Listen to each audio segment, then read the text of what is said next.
Hello again, I'm John Terzak, and today's lesson is going to answer the question how to make a patty shell, also known as a vol au vent, and how to make a little piece of puff pastry garnish. Both of these items can be used for many different things, some of which are going to be shown in different lessons, but this lesson is just about how to make the patty shell and a piece of puff pastry garnish. I'm going to start with some store-bought puff pastry here.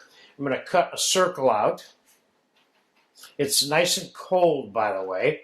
I'm going to lay it on some baking paper on a sheet pan. I'm going to cut another circle out. And inside that circle, we're going to cut another circle.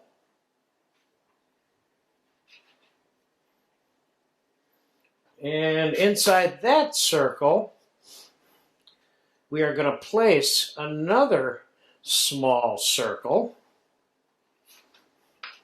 So I have a little bit of egg wash here, which is 1 egg, 1 tablespoon of cream, 1 tablespoon of cold water.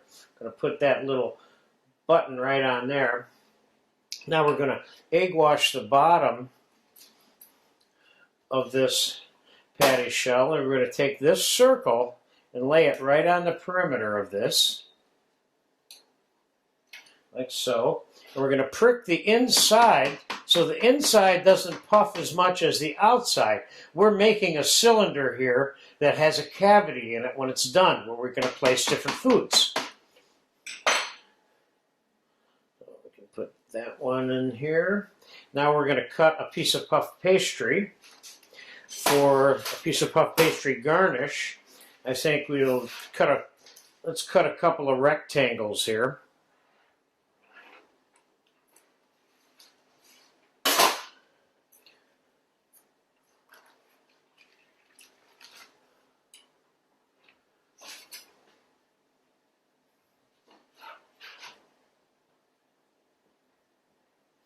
And let's place the rectangles on the baking sheet, like so. And let's do some scoring with the back of the knife on these puff pastry squares. First we'll do a small fine score in the center of this one. This is just for decoration. It doesn't have any relevant reason in terms of the puffing part. And then let's do, with the back of another knife, a larger lattice mark across the entire piece of pastry, like so. Being sure not to push in too hard because we don't want the pastry's puffing being retarded because we wanted it to look good. Now let's finish egg washing these. I'm going to bake these in a 400-degree oven.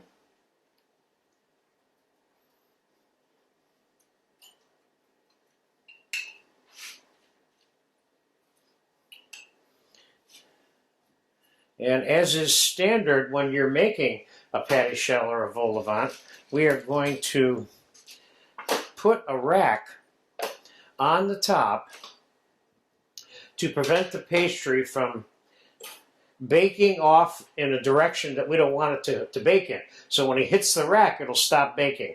So I'm going to put this in a 400-degree oven now, and I'm going to put it on the top shelf of the oven.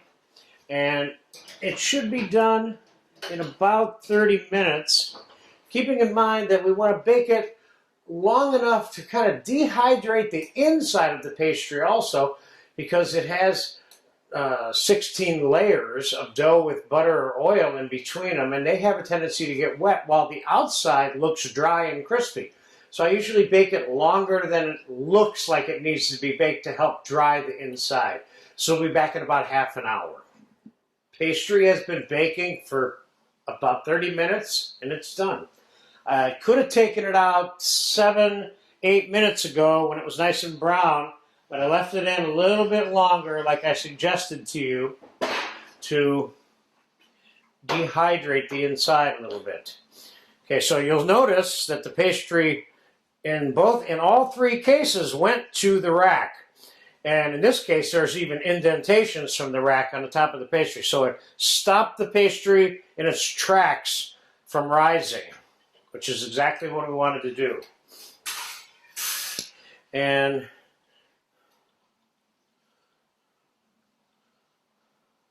nice, and that would be the lid for this.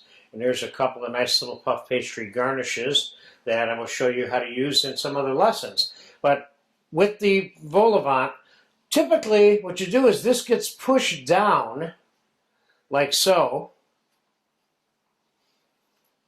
And there's your cavity to put your, I think I'm using this one for some curried seafood ragu. And then when this puff pastry is full of its food and maybe spilling over or whatever, then the top with the lid, with the handle, goes on top of it on the plate. So there you have it. How to make a small patty shell or vol au vent, if you will, and some puff pastry garnishes. You will enjoy these if you get a chance to eat them with some of the other foods that we make in this course.